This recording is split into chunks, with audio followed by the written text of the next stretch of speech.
Y'all Buffalo Sabres fans, I know it's been a while since we've made a video about your team, but I don't want y'all to go out there in the comments and crucify me for this one, because there is a very legitimate reason we are making this video. Sure, I'm clickbaiting. Here's a spoiler alert. YouTubers clickbait, and I'm using what I have at my disposal to create the catchiest thumbnail and the catchiest title possible. But the topic that we are discussing is not something that I'm just pulling out of nowhere. No, this is coming from an article on The Athletic that talks about the idea of this trade, this sort of hypothetical situation. We're going out there onto a recent article published by, who made this piece?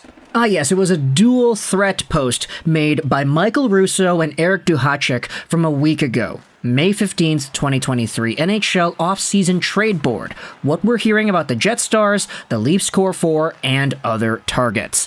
The link is going to be in the description if you want to go ahead and read this entire piece in full. Of course, Russo and Duhacek are both NHL insiders who do some very good work, so they do a pretty good job at kind of talking about different things around the league.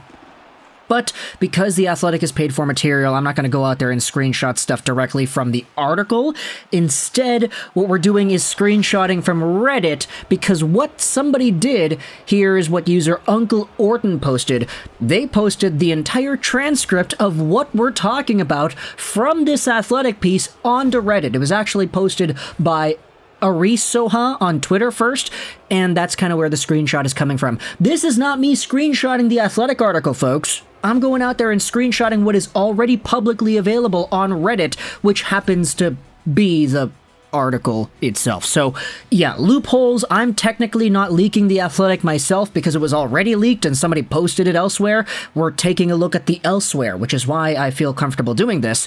What they're talking about is goaltender Connor Hellebuyck of the Winnipeg Jets. Now, long story short, Hellebuck is a very good player. 30 years old, 6'4", 207 left-handed catcher, signed till the end of 2024, making 6.1 AAV. He's got no trade protection. He expires next year. And after posting up a season where he had a .920 save percentage and a .249 goals against in 64 games played, Hellebuck wrapped up his postseason with an .886 save percentage against the Golden Knights. A .344 goals against is what stood between him and the second round. And ultimately, that's just not good enough. Now, sure, the rest of the Jets were not good enough too. This team kind of just completely crapped the bed after they won that Game 1 against Vegas. Now look at Vegas, 2-0 series lead against Dallas in the Western Conference Finals. Man, what could have been if the Jets just showed up? But you had yourselves this article on The Athletic talking about Connor Hellebuyck, and the excerpt that we're taking a look at was posted onto Reddit. Connor Hellebuyck is one of the NHL's few true #1 workhorse goalies. He won a Vezina in 2020 and is a finalist again this year. How much is he going to want on a long-term deal? He's currently making 6.1. He could command 9+ on the open market. Could the Jets stomach that?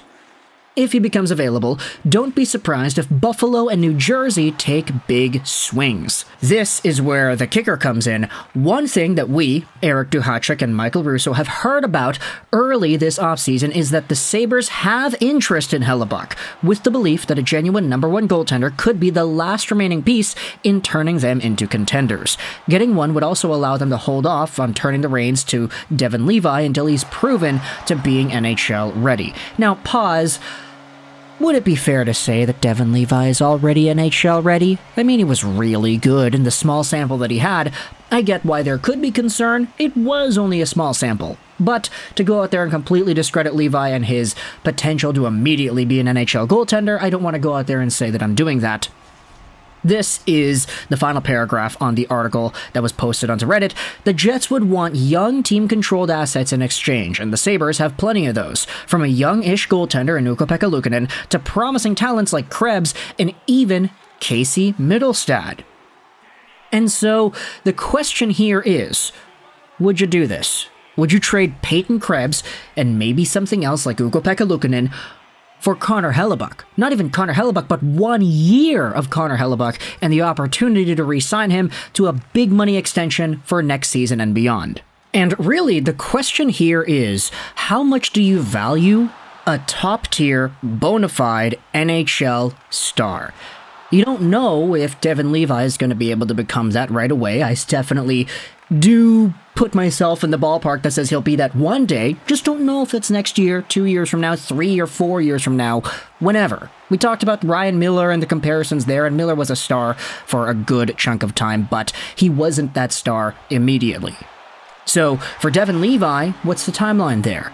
And if you project a timeline a little bit further down the line, do you think it allows some sort of a stopgap to be possible with a Connor Hellebuyck? Would you think it's appropriate to get somebody like Hellebuck and sign him to a long-term deal where you slowly sort of introduce the idea of Levi being just a regular backup after working his way into NHL territory, maybe eventually becoming a 1A, 1B with Hellebuck and maybe taking over the reins one day? Hopefully Connor Hellebuck's contract, should you re-sign him, is closer to ending than not at that time. And do you think it's worth it to give up on the long-term potential of a guy like Krebs or Mittelstadt in the process? I'm going to go out there and just assume if you trade for Connor Hellebuyck, you're giving up Ukko-Pekka Luukkonen just to say there's a goalie-for-goalie move in there. Like, that's a natural assumption to make, right? But, of course, UPL for Hellebuck is not going to fly. You had to add. So is Peyton Krebs, for example, the guy that you want to make that transaction with? 22 years old, 6 feet, 185, left-handed center, left winger, signed till the end of next season on his ELC, initially a 17th overall draftee by the Vegas Golden Knights. This previous season, Krebs had 26 points in 74 games played. Not an amazing number, but we all kind of know that the best is yet to come out of this player. Not everybody can be Dylan Cousins right away. Not everybody can be Kirby Dach or even other guys taken in that 2019 draft like Zegras or Caulfield or whatever. Krebs has had some injuries to deal with and some very on and off, up and down type of deployment that has really hindered his production and development the past few years. This prior season was the first full season Peyton Krebs had as an NHL player, and just seeing him be able to do what he did, I mean, he's only 22. There's a lot of time for this guy to improve.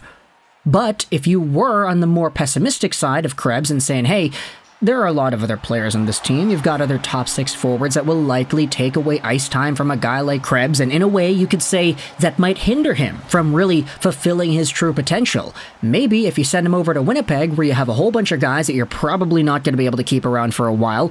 Blake Wheeler is getting old. Pierre-Luc Dubois is going to go to Montreal. You're going to have spots available, most likely. And if you really wanted to say turn the corner, trade everybody, rebuild this team, Krebs could be at the forefront of that. Who knows? It's something that in theory makes a lot of sense, but of course in practice you have to go out there and assume that the worst case scenario is also a possibility, wherein you trade Hellebuck, he becomes really good, and you get Krebs and he's not great. Ukko-Pekka Luukkonen also becomes bad as well. You have to, do some damage control, just some assessments of the dangers, the positives, the negatives in any sort of transaction to make sure that you're making a properly informed decision. And so, if you're a Buffalo Sabres fan, what's your opinions on this? Do you want to get Connor Hellebuyck? The article says that the Sabres do indeed have interest in him, but it also says that the Devils could be in that boat too. It doesn't say the Devils have interest, it says the Devils might have interest, but for Buffalo it says they do. And it brings up these names, Ukko-Pekka Luukkonen, Mittelstadt, and Krebs, as potential trade targets. If you're a fan of the Winnipeg Jets, what are your opinions about Connor Hellebuyck getting traded for any of these pieces? Would you want to do some sort of a rebuild where you're focusing on more younger guys? You want to get more young prospects and guys into the system that can grow and develop and become Winnipeg Jets stars in 2028 or whenever. If you have a guy like Peyton Krebs, you're getting a workhorse, you're getting a great playmaker. If you have this player alongside of your sniper-like prospects like Rutger McGroarty, for example, taken by Winnipeg earlier last year. You also had that other guy taken, Chaz Lucius, that's who it was, that was a very nice prospect, also a more sniper type of guy. If you want the player that might serve as a really good playmaker for both of these guys, then Peyton Krebs might be that. If Casey Mittelstadt ends up developing in the ways that we hoped he would have been able to too, maybe he's that as well. Cole Perfetti is still in the system. He had a pretty good year, all things considered, although he was slowed down a little bit by some time off. But at the end of the day, if you decide to trade Connor Hellebuyck, you're probably bolstering that future core instead. My question to you is, do you like it? Thoughts in the comment section below if you're a fan of the Jets and or the Sabres. What are your opinions about this idea? Link is in the description, as always, to the article on The Athletic if you want to go ahead and read what else it is that is discussed over there. There are some more talk about the Maple Leafs, and there are some other names tossed around there too. We're going to make a few more videos as well, just kind of going over some ideas tossed in this article. But either way, thoughts in the comment section below. I hope you enjoyed this Vrishashos 99. And bye.